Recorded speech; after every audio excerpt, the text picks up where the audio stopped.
ಹಿಂದಿನ ಭಾಗದಲ್ಲಿ ರಾಧಿಕಾ ಮತ್ತೆ ದಿನೇಶ್ ತಮ್ಮ ಮಗಳನ್ನ ಕಳ್ಕೊಂಡಿರೋ ನೋವಲ್ಲಿ ಪೊಲೀಸ್ ಸ್ಟೇಷನಿಂದ ಹೊರಡ್ತಾರೆ. ಎಲ್ಲಾನು ಕಳ್ಕೊಂಡ್ಮೇಲೆ ನೋವು ಪಟ್ಟು ದುಃಖ ಪಟ್ರೆ ಏನ್ ಪ್ರಯೋಜನ? ಎಲ್ಲಾನು ಇರ್ಬೇಕಾದ್ರೇನೆ ಸ್ವಲ್ಪ ಎಚ್ಚೆತ್ಕೊಂಡಿದ್ರು ತಮ್ಮ ಮಗಳು ಕೈ ತಪ್ಪು ಹೋಗ್ತಾ ಇರ್ಲಿಲ್ಲ ಅನ್ಸತ್ತೆ. ಹಾಗಾದ್ರೆ ಇಷ್ಟೆಲ್ಲ ಮಾಡಿರೋ ಅಬ್ಬಿಗೆ ಶಿಕ್ಷೆ ಆಗತ್ತಾ? ಮುಂದೆ ಸ್ಟೋರಿ ಏನಾಗುತ್ತೆ ಅನ್ನೋದನ್ನ ಇವತ್ತಿನ ಎಪಿಸೋಡ್ ನಲ್ಲಿ ನೋಡೋಣ. ಅಮ್ಮ, ಮಗಳೇ, ನೀನು ಮತ್ತೆ ಪೊಲೀಸು ನೀನು ನೀನು ಸೂಸೈಡ್ ಮಾಡ್ಕೊಂಡೆ ಅಂತ ಹೇಳಿದ್ರು. ಅಯ್ಯೋ, ಇದೇನಮ್ಮ ನೀನು? ನೀನ್ ಕಣ್ಣೆದ್ರಿಗೆ ನಿಜವಾಗ್ಲೂ ನಿಜವಾಗ್ಲೂ ಬಂದಿದ್ಯಾ ನವ್ಯ? ನೀನು ನಿಜವಾಗ್ಲೂ ಬಂದಿದ್ಯಾ? ಹೌದಮ್ಮ, ಪೊಲೀಸ್ ಹೇಳಿದ್ ನಿಜಾನೇ. ನಾನು ಡೆತ್ ನೋಟ್ ಬರ್ದು ಸೂಸೈಡ್ ಮಾಡ್ಕೊಳ್ಬೇಕು ಅನ್ಕೊಂಡೆ. ಆದ್ರೆ ಅಮ್ಮ, ಇವತ್ತಿಗೆ ನಿನ್ ಮಗಳ ಭಾರ ನಿನ್ಗಿರಲ್ಲ. ಇನ್ಮೇಲೆ ನೀವಿಬ್ರು ಸಂತೋಷವಾಗಿರಿ. ಈ ಲೆಟರ್ ನೋಡಿದಾಗ ನೀನ್ ಹೇಗ್ ಫೀಲ್ ಆಗ್ತೀಯೋ ಅದನ್ನ ನೋಡೋದಕ್ಕೂ ನಾನಿರಲ್ಲ. ಸಾರಿ ಅಮ್ಮ, ನನ್ನ ಕ್ಷಮಿಸ್ಬಿಡು. ನಿಮ್ಮ ಮನೇಲಿ ಎಲ್ಲಾನು ನನಗೆ ಕೊಟ್ಟೆ, ಆದ್ರೆ ಪ್ರೀತಿ ಒಂದೇ ಕೊರತೆ ಆಗಿದ್ದು. ಅದನ್ನ ಹುಡ್ಕೊಂಡು ಬಂದು ಇವಾಗ ಜೀವ ಕಳ್ಕೊಳ್ತಾ ಇದ್ದೀನಿ. ನನ್ನ ಕ್ಷಮಿಸ್ಬಿಡು. ನನ್ನ ಪರಿಸ್ಥಿತಿ ಯಾರಿಗೂ ಬರಬಾರ್ದು, ನನ್ನ ಶತ್ರುಗೂ ಬರಬಾರ್ದು. ದೇವ್ರೆ, ನನ್ನ ಕರ್ಕೊಂಡ್ಬಿಡು. ನವ್ಯ ಇನ್ನೇನು ತನ್ನ ಕೈಯಲ್ಲೇ ತನ್ನ ಪ್ರಾಣನ ಕಳ್ಕೋಬೇಕು ಅಂತ ನಿರ್ಧಾರ ಮಾಡಿ ರೆಡಿ ಆಗಿರ್ತಾಳೆ. ಇಲ್ಲ, ನಾನು ಯಾಕೆ ಸಾಯ್ಬೇಕು? ನಾನು ಏನ್ ತಪ್ಪು ಮಾಡಿದ್ದೀನಿ ಅಂತ ಸಾಯ್ಬೇಕು? ನಾನು ಅವನನ್ನ ಮನ್ಸಾರೆ ಇಷ್ಟಪಟ್ಟು ಅವನನ್ನ ನಂಬಿ ಇಲ್ಲಿವರೆಗೂ ಬಂದೆ. ಆದ್ರೆ ನನ್ನ ನಂಬಿಕೆಗೆ ಅವನು ಮೋಸ ಮಾಡ್ದ. ಹೀಗಿರುವಾಗ ನಾನು ಯಾಕೆ ಜೀವ ಕಳ್ಕೋಬೇಕು? ಅವನ್ ಮಾಡಿರೋ ಮೋಸಕ್ಕೆ ನಾನ್ ಜೀವ ಕಳ್ಕೊಂಡ್ರೆ ಅವನಿಗೆ ಶಿಕ್ಷೆ ಹೇಗಾಗತ್ತೆ? ನಾನ್ ಜೀವಂತವಾಗಿದ್ದು ಅವನಿಗೆ ಶಿಕ್ಷೆ ಆಗೋ ಹಾಗೆ ಮಾಡ್ಬೇಕು. ಅದ್ಬಿಟ್ಟು ಹೇಳಿ ಹಾಗೆ ಜೀವ ಕಳ್ಕೊಳ್ಳೋ ಯೋಚನೆ ಮಾಡ್ತಿದ್ದೀನಲ್ಲ. ಛೇ, ಈಗ ನಾವು ಹೇಡಿಗಳ ಹಾಗೆ ಅವ್ರೇನೋ ನಮ್ಮ ಮಾನ ತೆಗೆದ್ರು ಅಂತ, ಅತ್ಯಾಚಾರ ಮಾಡಿದ್ರು ಅಂತ ಜೀವ ಕಳ್ಕೊಂಡಿದ್ದಕ್ಕೇನೆ ಅತ್ಯಾಚಾರ ಮಾಡೋರ್ ಸಂಖ್ಯೆ ಹೆಚ್ಚುತ್ತಾನೆ ಹೋಗಿದ್ದು. ನಾವು ಧೈರ್ಯವಾಗಿದ್ದು ಅವ್ರೆದ್ರಿಗೆ ಹೋರಾಡಿದಿದ್ರೆ ಬಹುಶಃ ಇವಾಗ ಇಷ್ಟೆಲ್ಲ ಅತ್ಯಾಚಾರ ನಡೀತಾನೆ ಇರ್ಲಿಲ್ಲ ಅನ್ಸುತ್ತೆ. ಅಭಿ, ನನ್ನ ನಂಬಿಕೆಗೆ ಮೋಸ ಮಾಡ್ದೆ ಅಲ್ವಾ? ನಿನ್ನ ಮಾತ್ರ ನಾನ್ ಸುಮ್ಮನೆ ಬಿಡಲ್ಲ. ನೀನ್ ಮಾಡಿರೋ ಮೋಸಕ್ಕೆ ತಕ್ಕನಾಗಿ ಶಿಕ್ಷೆ ಕೊಡಿಸ್ತೀನಿ. ಏನ್ ಅಂದ್ಕೊಂಡಿದ್ಯಾ? ಹೆಣ್ಮಕ್ಳು ಅಂದ್ರೆ ನಿನ್ಗೆ ಅಷ್ಟು ಕೇವಲವಾಗಿದ್ದೀವಿ ಅಲ್ವಾ? ನಮ್ಮನ್ನ ನಂಬಿಸಿ ಅದ್ ಎಷ್ಟು ಜನನ ನನ್ನ ಹಾಗೇನೆ ಮೋಸ ಮಾಡಿ ಅವ್ರ ಜೀವನದಲ್ಲಿ ಆಟ ಆಡಿದ್ಯಾ? ಇಲ್ಲ, ಇದು ನನಗೆ ಕೊನೆ ಆಗ್ಬೇಕು. ಯಾವತ್ತೂ ನೀನ್ ಯಾರ ಜೀವನದಲ್ಲೂ ಆಟ ಆಡ್ಲೇಬಾರ್ದು. ಅಷ್ಟೆಲ್ಲ ತಪ್ಪು ಮಾಡಿರೋ ನೀವುಗಳೇ ಹೊರಗಡೆ ಪ್ರಪಂಚದಲ್ಲಿ ಎಲ್ರೂ ಎದುರಿಗೂ ಆರಾಮಾಗಿದ್ದೀರಾ, ಧೈರ್ಯವಾಗಿದ್ದೀರಾ. ಹಾಗಿರುವಾಗ ನಾನು ಏನೋ ತಪ್ಪು ಮಾಡ್ದೇನೆ ನಿನ್ ಮೋಸಕ್ ಬಲಿಯಾಗಿ ನನ್ ಮಾನ ಮಾತ್ರನೇ ಕಳ್ಕೊಂಡಿದ್ದೀನಿ. ನನ್ ಮಾನ ಕಳ್ಕೊಂಡಿರೋಳು ನನ್ ಜೀವ ಕಳ್ಕೊಳ್ಳೋ ತಪ್ಪು ನಿರ್ಧಾರ ಮಾಡಲ್ಲ. ಆ ನಿರ್ಧಾರ ಮಾಡಿದ್ರೆ ಇನ್ನು ನನ್ನ ಹಾಗೇನೆ ಇನ್ನು ಎಷ್ಟು ಅಮಾಯಕರು ನಿನ್ನ ಹತ್ರ ಬಲಿ ಆಗ್ಬೇಕು. ಇವತ್ತೇ ಕೊನೆ. ನನ್ನ ಜೀವನ ಉಳಿಸ್ಕೊಂಡು ನಿನಗೆ ಶಿಕ್ಷೆ ಆಗೋ ಹಾಗೆ ಮಾಡೇ ಮಾಡ್ತೀನಿ. ತನ್ನ ಮಾನ ಹೋಗಿದೆ ಅಂತ ಸಾವಿಗೆ ಶರಣಾದ್ರೆ ಅಭಿ ಹಾಗೆ ಇನ್ನು ಎಷ್ಟೋ ಜನ ಹುಟ್ಕೋತಾರೆ. ಇನ್ನು ಅಮಾಯಕರು ಎಷ್ಟೋ ಬಲಿಯಾಗಬೇಕಾಗತ್ತೆ ಅಂತ ನವ್ಯ ಧೈರ್ಯವಾಗಿ ತನ್ನ ಪ್ರಾಣ ಬಿಡಬಾರ್ದು, ಅಭಿಗೆ ಶಿಕ್ಷೆ ಕೊಡಿಸ್ಬೇಕು ಅಂತ ನಿರ್ಧಾರ ಮಾಡ್ತಾಳೆ. ನಿಧಾನವಾಗಿ ಮೊಬೈಲ್ನ ಚಾರ್ಜ್ ಹಾಕೊಂಡು ಪಿಂಕಿಗೆ ಫೋನ್ ಮಾಡ್ತಾಳೆ. ಹಲೋ, ಹಾ ನವ್ಯ, ಏನೇ ಮಾಡ್ತಿದ್ಯಾ? ಒಂದ್ ವೀಕಿಂದ ಪತ್ತೇನೇ ಇಲ್ಲ, ಎಲ್ಲಿ ಹೋಗಿದ್ಯೆ? ಅದು ಪಿಂಕಿ, ನಿನ್ನ ಹತ್ರ ಜಾಸ್ತಿ ಮಾತಾಡೋ ಅಷ್ಟೆಲ್ಲ ಟೈಮ್ ಇಲ್ಲ. ನೀನ್ ಎಲ್ಲಿದೀಯಾ ಇವಾಗ? ನವ್ಯ, ನಾನು ಬ್ಯಾಂಗ್ಳೂರ್ ಬಂದಿದ್ದೆ ಕಣೆ, ಚಿಕ್ಕಪ್ಪನ ಮನೆಗೆ ಅಂತ ಫಂಕ್ಷನ್ ಇತ್ತು. ನೀನ್ ಎಲ್ಲಿದ್ಯಾ? ಹೌದಾ, ಒಳ್ಳೇದಾಯ್ತು. ಹಾಗಾದ್ರೆ ನಾನೊಂದು ಲೊಕೇಶನ್ ಕಳಿಸ್ತೀನಿ, ಅಲ್ಲಿಗೆ ಪೊಲೀಸ್ನ ಕರ್ಕೊಂಡು ಅರ್ಜೆಂಟಾಗಿ ಬರ್ತೀಯಾ? ತುಂಬಾ ಅರ್ಜೆಂಟ್ ಕಣೆ, ನನಗಿಲ್ಲಿ ಜಾಸ್ತಿ ಮಾತಾಡೋ ಅಷ್ಟೆಲ್ಲ ಟೈಮ್ ಇಲ್ಲ. ಏನು ಪೊಲೀಸಾ? ಏನೇ ಮಾತಾಡ್ತಿದ್ಯಾ? ಏನಾಗಿದ್ಯೆ? ಎಲ್ಲಿದ್ಯಾ ನೀನು? ಏನಾಯ್ತು ಅಂತ ಸ್ವಲ್ಪ ಬಿಡ್ಸ್ ಹೇಳೆ. ಅಯ್ಯೋ ಪಿಂಕಿ, ನನ್ಗಷ್ಟೆಲ್ಲ ಬಿಡ್ಸ್ ಹೇಳೋ ಅಷ್ಟು ಟೈಮ್ ಇಲ್ಲ. ನೋಡು, ಅರ್ಜೆಂಟ್ ಆಗಿ ನೀನು ಪೊಲೀಸ್ನ ಕರ್ಕೊಂಡು ಈ ಲೊಕೇಶನ್ಗೆ ಬಾ. ನಾನು ಲೊಕೇಶನ್ ಕಳ್ಸಿರ್ತೀನಿ. ಫೋನ್ ಎಲ್ಲ ಮಾಡಬೇಡ ಆಯ್ತಾ? ಸರಿ, ನಾನು ಫೋನ್ ಇಡ್ತೀನಿ. ಹೆಲೋ ಬೇಬಿ, ನಾನು ಬರ್ತಾ ಇದ್ದೀನಿ. ಪರ್ಫ್ಯೂಮ್ ಎಲ್ಲ ಹಾಡ್ಕೊಂಡು ಘಮ ಘಮ ಅಂತ ರೆಡಿ ಆಗಿರೋ, ಎಂಜಾಯ್ ಮಾಡೋಣ. ಸರಿ ಕಣೆ, ನಾನು ಫೋನ್ ಇಡ್ತೀನಿ, ಆದಷ್ಟು ಬೇಗ ಬಾ. ಏನ್ ಬೇಬಿ, ನಿನ್ನೆ ನೈಟ್ ಒಳ್ಳೆ ಮಜಾ ಮಾಡಿದ್ಯಾ? ಹೇಗಿತ್ತು ಎಕ್ಸ್ಪೀರಿಯನ್ಸು? ನೀನು ಇದಕ್ಕೆ ಹೊಸಬ್ಳು ಅನ್ಸತ್ತೆ. ಇದೆಲ್ಲ ಎಕ್ಸ್ಪೀರಿಯನ್ಸೇ ಆಗಿರಲ್ಲ. ನಮ್ಮ ಅಭಿ ಇದಾನಲ್ಲ, ಅವನಂತೂ ಅದ್ರಲ್ಲಿ ತುಂಬಾ ಎಕ್ಸ್ಪೀರಿಯನ್ಸ್ ಪಡ್ತಿದ್ದಾನೆ. ಹೇಗಿತ್ತು ನಿನ್ನೆ ನೈಟ್? ಅಯ್ಯೋ ಅದನ್ನೇನ್ ಕೇಳ್ತೀಯ ಬೇಬಿ, ಸ್ವಲ್ಪನೂ ಚೆನ್ನಾಗಿರ್ಲಿಲ್ಲ. ಅವನಂತೂ ಸುಮ್ಮನೆ ವೇಸ್ಟು. ನನಗೆ ನಿನ್ನ ನೋಡಿದ್ಮೇಲೆ ಅವನು ಯಾಕೋ ನನ್ನ ಹತ್ರ ಬರೋದೇ ಇಷ್ಟ ಆಗಲ್ಲ. ಏನು? ನಾನ್ ನಿನ್ಗೆ ಇಷ್ಟ ಆದ್ನಾ? ಏನ್ ಹೇಳ್ತಿದ್ಯಾ ನೀನು? ಇನ್ನೇನ್ ಬೇಬಿ, ನೀನ್ ಎಷ್ಟು ಮುದ್ದಾಗಿದ್ಯಾ. ಆ ದುಂಡು ಮುಖ, ಸ್ಲಿಮ್ ಬಾಡಿ, ಯಾರೇ ನೋಡಿದ್ರು ಕಳೆದೇ ಹೋಗ್ಬಿಡ್ತಾರೆ. ಆದ್ರೆ ಅವನು ಒಳ್ಳೆ ದೊಡ್ಡ ರಾಕ್ಷಸ ದಡಿಯ ಇದ್ದಾಗಿದ್ದಾನೆ. ಅವನಿರೋ ವೇಟ್ಗೆ ನನ್ನ ಮೈ ಮೇಲೆ ಕಾಲು ಕೈ ಹಾಕಿದಾಗ ಕ್ವಿಂಟಲ್ ಗಟ್ಲೆ ಇರೋ ಒಂದ್ ಕಲ್ಲು, ಬಂಡೆ ಕಲ್ಲು ನನ್ನ ಮೈ ಮೇಲೆ ಬಿದ್ದಾಗ ಅನ್ನಿಸ್ತಾ ಇತ್ತು ಗೊತ್ತಾ. ನನ್ಗಂತೂ ಅವ್ನು ನನ್ನ ಹತ್ರ ಬರೋದು ಇಷ್ಟ ಆಗಲ್ಲ. ಏನ್ ಮಾಡ್ಲಿ, ಮೊದ್ಲಿಗೆ ನೀನೇ ಬರ್ತೀಯಾ ಅನ್ಕೊಂಡೆ, ಆದ್ರೆ ಅವನ್ ಬಂದ. ಅಂದ್ರೆ ನೀನು ನನ್ನ ಪ್ರೀತಿ ಮಾಡ್ತಿದ್ಯಾ ಹೇಗೆ? ಏನ್ ಬೇಬಿ ನೀನು, ಇನ್ನು ನಾನು ಅದನ್ನ ಬಾಯಿ ಬಿಟ್ಟು ಹೇಳ್ಬೇಕಾ? ನಿನ್ನ ನೋಡಿದ್ರೆ ಯಾರ್ ತಾನೇ ಪ್ರೀತಿ ಮಾಡದೇ ಇರ್ತಾರೆ ಹೇಳು. ಆಹಾ, ಸಾಕು ಸಾಕು. ಮತ್ತೆ ನೀನು ಅವನನ್ನ ಮದ್ವೆ ಆಗ್ಬೇಕು ಅಂತ ಊರ್ ಬಿಟ್ಟು ಬಂದೆ. ನನ್ ಮೇಲೆ ಪ್ರೀತಿ ಇದ್ದಿದ್ರೆ ಅವನನ್ನ ಮದ್ವೆ ಆಗ್ತಿದ್ಯಾ? ಅಯ್ಯೋ ನಿಜ ಬೇಬಿ, ನಾನು ಅವನನ್ನ ಮದ್ವೆ ಆಗ್ಬೇಕು ಅಂತ ಬಂದಿದ್ದೇನೋ ನಿಜ. ಆದ್ರೆ ನಿನ್ನ ನೋಡಿದ್ಮೇಲೆ ನಾನಂತೂ ಫಿದಾ ಆಗ್ಬಿಟ್ಟೆ. ನನ್ಗೆ ನಿನ್ನನ್ನ ಹೇಗಾದ್ರೂ ಮಾಡಿ ಮದ್ವೆ ಆಗ್ಬೇಕು, ನಿನ್ ಜೊತೆ ಲೈಫ್ ಲಾಂಗ್ ಇರ್ಬೇಕು ಅನ್ನಿಸ್ತು. ಆದ್ರೆ ಏನ್ ಮಾಡ್ಲಿ, ಅವನ್ ಬಂದು ಎಲ್ಲಾನು ಮುಗಿಸ್ಕೊಂಡು ಹೋಗ್ಬಿಟ್ಟ. ಸರಿ ಹೋಗ್ಲಿ ಬಿಡು ಬೇಬಿ, ಇವಾಗ ಅದ್ರ ಬಗ್ಗೆ ಎಲ್ಲ ಯೋಚನೆ ಮಾಡಿ ಏನ್ ಪ್ರಯೋಜನ ಹೇಳು.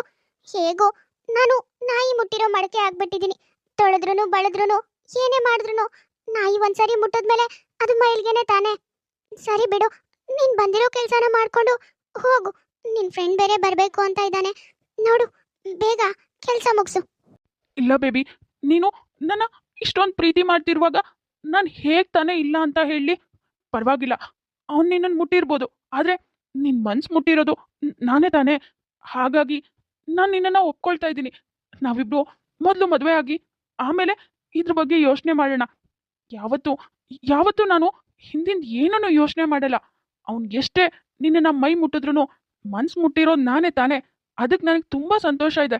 ಮೊದಲು ಹೋಗಿ ಮದ್ವೆ ಆಗೋಣವಾ ಬೇಬಿ? ಅಯ್ಯೋ, ಹೋಗೋದು ಎಲ್ಲಿಗೂ ಬೇಡ, ನಾವೇ ಬಂದಿದೀವಿ, ಇಲ್ಲೇ ಮದ್ವೆ ಮಾಡಿಸ್ತೀವಿ. ಅಂದ್ರೆ ನೀನ್ ಇಷ್ಟೊತ್ವರೆಗೂ ನನ್ನ ಹತ್ರ ಆಡಿದ್ದೆಲ್ಲ ನಾಟಕನ? ನೀನು ನನ್ನನ್ನ ಪೊಲೀಸಿಗೆ ಹಿಡ್ಕೊಡೋದಕ್ಕೋಸ್ಕರ ಇಷ್ಟೆಲ್ಲ ಮಾಡಿದ್ಯಾ? ಇನ್ನೇನೋ ಮತ್ತೆ, ನಾನೇನ್ ನಿನ್ನ ಸತ್ಯವಾಗ್ಲೂ ಪ್ರೀತಿ ಮಾಡ್ತಿದ್ದೀನಿ ಅನ್ಕೊಂಡ್ಯಾ ಹೇಗೆ? ನಿನ್ನಂತ ಕಾಮುಕ ಹೆಣ್ಮಕ್ಳನ್ನ ಎಷ್ಟು ಕೆಟ್ಟ ದೃಷ್ಟಿಯಲ್ಲಿ ನೋಡ್ತೀರೋ. ನಿಮ್ಮಂತವರಿಂದಾನೆ ಹೆಣ್ಮಕ್ಳು ಹೊರಗಡೆ ಬರೋದಕ್ಕೂ ಯೋಚನೆ ಮಾಡ್ತಾರೆ, ಬೇರೆಯವ್ರನ್ನ ನಂಬೋದಕ್ಕೂ ಯೋಚನೆ ಮಾಡ್ತಾರೆ, ಜೊತೆಗೆ ಮದುವೆ ಆಗೋದಕ್ಕೂ ಯೋಚನೆ ಮಾಡೋ ಹಾಗೆ ಮಾಡ್ಬಿಟ್ರಲ್ಲೋ. ನಿನ್ನಂತವ್ರು ಹೊರಗಿರೋದಕ್ಕಿಂತ ಶಿಕ್ಷೆ ಅನುಭವಿಸಿ ಒಳಗಿರೋದೇ ಒಳ್ಳೇದು. ಅದಕ್ಕೆ ನನ್ ಮಾನ ಮರ್ಯಾದೆ ಹೋದ್ರೂ ಪರವಾಗಿಲ್ಲ, ಧೈರ್ಯ ಮಾಡಿ ನಿಮ್ಮನ್ನೆಲ್ಲ ಸಿಕ್ಕಾಕ್ಸಿರೋದು. ನಾನೊಬ್ಬ ನಿನ್ ಕೈಯಲ್ಲಿ ಸಿಕ್ಕಾಕೊಂಡಿರ್ಬೋದು, ಆದ್ರೆ ಇನ್ನೂ ಇಬ್ರಿದ್ದಾರೆ. ಅವರಿಬ್ರಿಂದ ನೀನ್ ಯಾವತ್ತೂ ಬಚಾವಾಗೋದಕ್ಕಾಗಲ್ಲ, ತಿಳ್ಕೊ. ಏನೋ ರಾಸ್ಕಲ್, ಯಾರ ಮುಂದೆ ನಿಂತು ಏನೋ ಮಾತಾಡ್ತಿದ್ಯಾ? ಮಾಡಿರೋದೇ ಹಲ್ಕ ಕೆಲ್ಸ, ಅದ್ರಲ್ಲೂ ಇಷ್ಟೊಂದು ಧೈರ್ಯವಾಗಿ ನನ್ನೆದ್ರಿಗೆ ರೋಪ್ ಹಾಕ್ತಾ ಇದ್ಯಾ? ನೀನ್ ಅಂದ್ಕೊಂಡಿರೋ ಹಾಗೆ ನಿನ್ ಫ್ರೆಂಡ್ಸು ಇಬ್ರು ಸಿಕ್ಕಿಲ್ಲ ಅಂತ ತಪ್ಪು ತಿಳ್ಕೊಳ್ಬೇಡ. ನಿನ್ಗಿಂತ ಮೊದ್ಲೇ ಅವ್ರನ್ನ ಅರೆಸ್ಟ್ ಮಾಡಿದೀನಿ. ನಡಿಯೋ, ಇನ್ ಯಾವತ್ತು ಪೊಲೀಸ್ ಸ್ಟೇಷನ್ ಇಂದ ಹೊರಗ್ ಕಾಲಿಡ್ಬಾರ್ದು. ಆ ತರ ಕೇಸ್ ಫಿಟ್ ಮಾಡಿ ಜೀವನ ಪರ್ಯಂತ ಶಿಕ್ಷೆ ಆಗ್ಬೇಕು, ಜೀವಾವಧಿ ಶಿಕ್ಷೆ ಆಗ್ಬೇಕು. ಹಾಗೆ ಮಾಡ್ತೀನಿ. ನಿನ್ನಿಂದ ತುಂಬಾ ಹೆಲ್ಪ್ ಆಯ್ತಮ್ಮ. ಇವತ್ತು ನೀನ್ ಇವನನ್ನ ಹಿಡ್ಕೊಟ್ಟಿಲ್ಲ ಅಂದಿದ್ರೆ ಇವನು ಇನ್ನು ಅದ್ ಎಷ್ಟು ಜನದ ಜೀವನ ಹಾಳು ಮಾಡ್ತಿದ್ನೋ ಏನೋ, ಯಾರಿಗ್ ಗೊತ್ತು. ಇವ್ರು 3 ಜನನ ಹುಡುಕ್ತಾ ತುಂಬಾನೇ ಟೈಮ್ ಆಗಿತ್ತು, ಆದ್ರೆ ನಮ್ಮೆಲ್ಲರ ಕಣ್ ತಪ್ಸಿ ಆರಾಮಾಗಿ ಓಡಾಡ್ಕೊಂಡಿದ್ರು. ನಿನ್ ಹಾಗೇನೆ ಎಲ್ಲಾ ಹೆಣ್ಮಕ್ಳು ಧೈರ್ಯವಾಗಿದ್ದು ಅವ್ರಿಗೆ ಏನೇ ತೊಂದರೆ ಆದ್ರೂ ಎದುರಿಸ್ತೀನಿ ಅಂತ ಧೈರ್ಯ ಮಾಡಿ ಮುಂದೆ ಬಂದ್ರೆ ಮಾತ್ರನೇ ನಮ್ಮಂತ ಪೊಲೀಸ್ಗಳು ಇವ್ರನ್ನೆಲ್ಲ ಹಿಡಿದು ಒಳಗಾಕೋದ್ ಸಾಧ್ಯ, ಶಿಕ್ಷೆ ಕೊಡ್ಸೋದಕ್ ಸಾಧ್ಯ. ಥ್ಯಾಂಕ್ಸ್ ಕಣಮ್ಮ. ಇಷ್ಟ ಆಯ್ತಮ್ಮ. ಆಮೇಲೆ ಪೊಲೀಸ್ ಇರೋ ಎಲ್ಲ ವಿಷಯನೂ ತಿಳ್ಕೊಂಡು ನಿಮ್ಮ ಹತ್ರ ನಾನೇ ಮಾತಾಡ್ತೀನಿ ಅಂದ್ರು. ಹಾಗಾಗಿ ನಾನು ಹಿಂದೆನೇ ಇದ್ದೆ, ಇಲ್ಲಿ ನಿಮ್ಮನ್ನ ನೋಡೋದಕ್ಕೆ ಬರಲಿಲ್ಲ. ಅಮ್ಮ, ನನ್ನ ದಯವಿಟ್ಟು ಕ್ಷಮಿಸ್ಬಿಡಮ್ಮ. ನಾನು ತುಂಬಾ ದೊಡ್ಡ ತಪ್ಪು ಮಾಡ್ಬಿಟ್ಟೆ. ನನ್ನ ತಪ್ಪಿಂದ ಇವತ್ತು ನನ್ನ ಬಾಳೆ ಹಾಳಾಯ್ತು. ಅಯ್ಯಯ್ಯೋ, ನಿಂದೇನೂ ತಪ್ಪಿಲ್ಲ ಮಗಳೇ, ಎಲ್ಲ ನಾವಿಬ್ರು ಮಾಡಿರೋ ತಪ್ಪೆ.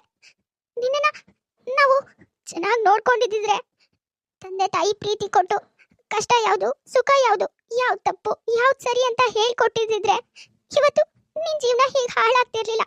ನೀನು ಬೇರೆ ಯಾರನ್ನೋ ಇಷ್ಟು ಈಸಿಯಾಗಿ ನಂಬ್ತಾನೂ ಇರ್ಲಿಲ್ಲ. ನಮ್ಮಿಬ್ರನ್ನ ದಯವಿಟ್ಟು ಕ್ಷಮಿಸ್ಬಿಡು ಮಗ್ಳೆ. ಹೌದು ಮಗಳೇ, ನಿಮ್ಮಮ್ಮ ಹೇಳ್ತಿರೋದು ಸರಿಯಾಗಿದೆ. ನಾವೇ ಇರೋ ಒಬ್ಳು ಮಗಳನ್ನ ಕೇರ್ಫುಲ್ಲಾಗಿ ನೋಡ್ಕೋಬೇಕಿತ್ತು. ಆದರೆ ಕೆಲಸ, ದುಡ್ಡು, ಆಸ್ತಿ, ಮನೆ, ಕೊಲಿಗು ಅಂತ ನಾವೇ ನಿನ್ನ ಬಗ್ಗೆ ಕೇರ್ ಮಾಡಿಲ್ಲ. ನಮ್ಮನ್ನ ದಯವಿಟ್ಟು ಕ್ಷಮಿಸ್ಬಿಡು. ನೋಡ್ ಮಗ್ಳೆ, ಆಗೋಗಿರೋದ್ರ ಬಗ್ಗೆ ನೀನೇನು ಯೋಚನೆ ಮಾಡಬೇಡ. ಅದರಲ್ಲಿ ನಿನ್ ತಪ್ಪೇನೂ ಇಲ್ಲ. ಇವಾಗಿನ ಕಾಲದಲ್ಲಿ ಕೆಲವು ಗಂಡು ಮಕ್ಳೇ ಹಾಗೆ ಬರೀ ಕಾಮದೃಷ್ಟಿಯಿಂದನೇ ನೋಡ್ತಾರೆ. ಅವ್ರು ಮಾಡೋ ತಪ್ಪಿಂದ ಹೆಣ್ಮಕ್ಳು ಜೀವ ಕಳ್ಕೊಳ್ಳೋದಾಗ್ಲಿ ಇನ್ನೇನೋ ಯೋಚನೆ ಮಾಡೋದಾಗ್ಲಿ ಮಾಡೋಕೆ ಹೋಗ್ಬಾರ್ದು. ನೋಡು, ನೀನು ನಡೆದೋಗಿರೋದ್ರ ಬಗ್ಗೆ ಏನು ಯೋಚನೆ ಮಾಡಬೇಡ. ಇನ್ಮೇಲೆ ನಿನ್ ಜೊತೆಗೆ ನಿನ್ನಪ್ಪ ಅಮ್ಮ ಇಬ್ರು ಒಟ್ಟಿಗೆ ಇರ್ತಾರೆ. ಇಷ್ಟು ದಿನ ಕಳ್ಕೊಂಡಿರೋ ಎಲ್ಲ ಪ್ರೀತಿನೂ ಒಟ್ಟಿಗೆ ಸಿಗತ್ತೆ. ನೋಡ್ ಮಗ್ಳೆ, ನೀನು ಯಾವತ್ತೂ ಈಗೆಲ್ಲ ನಮ್ಗೇನು ಹೇಳ್ದೇನೆ ಎಲ್ಗೂ ಹೋಗ್ಬಾರ್ದು, ಆಯ್ತಾ? ನೋಡಮ್ಮ ನವ್ಯ, ಆಗಿದ್ದೇನೋ ಆಯಿತು. ಇವಾಗ ನಿಮ್ಮ ಅಪ್ಪ ಅಮ್ಮಂಗೂ ತಾವೇನು ತಪ್ಪು ಮಾಡಿದ್ವಿ ಅನ್ನೋದು ತುಂಬ ಚೆನ್ನಾಗಿ ಅರ್ಥ ಆಗಿದೆ. ಇನ್ಮೇಲೆ ಅಪ್ಪ ಅಮ್ಮನ ಜೊತೆ ಖುಷಿಯಾಗಿರು.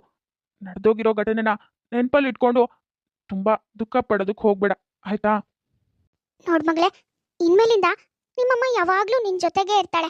ಇನ್ಮೇಲೆ ಕೆಲ್ಸ ಅಂತ ಆಫೀಸಿಗೆ ಕೂಡ ಹೋಗಲ್ಲ, ಆಯ್ತಾ? ಸರಿ, ಬಾ ನಾವು ಮನೆಗೆ ಹೋಗೋಣ. ನವ್ಯ ಧೈರ್ಯವಾಗಿ ನಿಂತ್ಕೊಂಡು ತನಿಗೆ ಮೋಸ ಮಾಡಿದವ್ರಿಗೆ ಶಿಕ್ಷೆ ಕೂಡ ಕೊಡಿಸ್ತಾಳೆ. ಅದ್ರ ಜೊತೆಗೆ ರಾಧಿಕಾ ಮತ್ತೆ ದಿನೇಶ್ಗೆ ತಾವ್ ಏನ್ ತಪ್ಪು ಮಾಡಿದ್ವಿ, ಇನ್ಯಾವತ್ತೂ ತಮ್ಮ ಮಗಳನ್ನ ಕೇರ್ಲೆಸ್ ಮಾಡಬಾರ್ದು ಅಂತ ಅರ್ಥ ಆಗುತ್ತೆ. ಹೆಣ್ಮಕ್ಳು ತಮ್ಮ ಜೀವನದಲ್ಲಿ ಸಮಸ್ಯೆ ಬಂತು ಅಂತ ಜೀವ ಕಳ್ಕೊಳ್ಳೋ ನಿರ್ಧಾರ ಮಾಡಬಾರ್ದು. ಆ ಸಮಸ್ಯೆ ಎದುರಿಗೆ ನಿಂತು ಹೋರಾಡಬೇಕು. ಸಮಸ್ಯೆ ಬಂದಿದೆ ಅಂತ ಜೀವ ಕಳ್ಕೊಂಡ್ರೆ ಯಾರು ನಮಗೆ ಸಮಸ್ಯೆ ಮಾಡಿರ್ತಾರೋ ಅವರು ನೆಮ್ಮದಿಯಾಗಿ ಆರಾಮಾಗೇ ಇರ್ತಾರೆ. ಹಾಗಾಗಿ ನಾವು ಅವ್ರ ಎದುರಿಗೆ ನಿಂತು ಹೋರಾಡಬೇಕು. ನಮ್ದೇನೂ ತಪ್ಪಿಲ್ಲ ಅಂತ ಪ್ರೂವ್ ಮಾಡಿ ಅವ್ರಿಗೆ ಶಿಕ್ಷೆ ಕೊಡಿಸ್ಬೇಕು. ಅವಾಗಲೇ ಹೆಣ್ಮಕ್ಳು ಸ್ಟ್ರಾಂಗ್ ಅಂತ ಪ್ರೂವ್ ಆಗೋದು. ಹಾಗೆ ಪ್ರತಿ ತಂದೆ ತಾಯಿನೂ ತಮ್ಮ ಮಕ್ಕಳಿಗೆ ಪ್ರತಿಯೊಂದನ್ನು ತಿಳಿಸಿರ್ಬೇಕು. ಅದರಲ್ಲಿ ಯಾವುದು ಸರಿ, ಯಾವುದು ತಪ್ಪು, ಯಾವುದನ್ನ ಮಾಡಬೇಕು, ಯಾವುದನ್ನ ಮಾಡಬಾರ್ದು ಅನ್ನೋದ್ರ ಬಗ್ಗೆ ತಿಳುವಳಿಕೆ ಮೂಡಿಸಿರ್ಬೇಕು. ಯಾಕೆ ಅಂದರೆ ಮುಂದೆ ಮಕ್ಕಳಿಗೆ ಇದನ್ನು ಮಾಡಿದ್ರೆ ನಮ್ಮ ಜೀವನಕ್ಕೆ ಕೆಟ್ಟದಾಗತ್ತೆ ಅನ್ನೋದ್ರ ಬಗ್ಗೆ ಅರಿವಿದ್ರೆ ಅವರು ಅದನ್ನ ಯಾವತ್ತೂ ಮಾಡೋದಕ್ಕೆ ಹೋಗಲ್ಲ. ಹಾಗೆ ಮಕ್ಕಳು ಏನ್ ಮಾಡ್ತಿದ್ದಾರೆ, ಎಲ್ಲಿಗೆ ಹೋಗ್ತಿದ್ದಾರೆ, ಎಲ್ಲಿಂದ ಬರ್ತಿದ್ದಾರೆ, ಇದನ್ನೆಲ್ಲ ತಿಳ್ಕೋಬೇಕು ಅಂದ್ರೆ ತಂದೆ ತಾಯಿ ಮಕ್ಕಳಿಗೆ ಟೈಮ್ ಕೊಡಬೇಕು. ಯಾಕೆ ಅಂದ್ರೆ ಟೈಮ್ ಕೊಟ್ಟಾಗ ಮಾತ್ರನೇ ನಾವು ಅವ್ರ ಜೊತೆ ಟೈಮ್ ಸ್ಪೆಂಡ್ ಮಾಡಿದಾಗ ಅವ್ರು ಏನ್ ಮಾಡ್ತಿದ್ದಾರೆ, ಅವ್ರ ಅಭಿರುಚಿಗಳೇನು, ಎಲ್ಲಿಗೆ ಹೋಗ್ತಿದ್ದಾರೆ, ಮುಂದೆ ಏನ್ ಮಾಡ್ಬೇಕು ಅಂದ್ಕೊಂಡಿದ್ದಾರೆ, ಇದೆಲ್ಲಾನು ಗೊತ್ತಾಗೋದಕ್ಕೆ ಸಾಧ್ಯ. ಅವ್ರ ಬಗ್ಗೆ ನಾವು ಗಮನನೇ ಹರಿಸ್ತಾ ಇದ್ದಾಗ ಅವ್ರು ಏನ್ ಮಾಡ್ತಿದ್ದಾರೆ ಅನ್ನೋದು ಕೂಡ ನಮ್ ಗಮನಕ್ಕೆ ಬರೋದಿಲ್ಲ. ನೋಡಿದ್ರಲ್ಲ, ಗಮನ ಕೊಡದೇ ಇದ್ರೆ ಮಕ್ಕಳು ಏನೆಲ್ಲ ಮಾಡ್ಕೊಂಡು ಅವ್ರ ಜೀವನನ ಹಾಳು ಮಾಡ್ಕೊಳ್ತಾರೆ ಅಂತ. ಸರಿ, ಹಾಗಾದ್ರೆ ಇವತ್ತಿನ ಈ ಸ್ಟೋರಿ ನಿಮ್ಗೆ ಇಷ್ಟ ಆಗಿದ್ರೆ ನಮ್ಮ ಯೂಟ್ಯೂಬ್ ಚಾನಲ್ನ ಸಬ್ಸ್ಕ್ರೈಬ್ ಮಾಡ್ಕೊಳ್ಳಿ, ಲೈಕ್ ಮಾಡಿ, ಶೇರ್ ಮಾಡಿ, ಹಾಗೆ ಕಮೆಂಟ್ ಮಾಡಿ. ಸರಿ, ಹಾಗಾದ್ರೆ ನಾನಿನ್ನ ಹೊರಡ್ತೀನಿ. ನೆಕ್ಸ್ಟ್ ವಿಡಿಯೋದಲ್ಲಿ ಮತ್ತೆ ಸಿಗ್ತೀನಿ.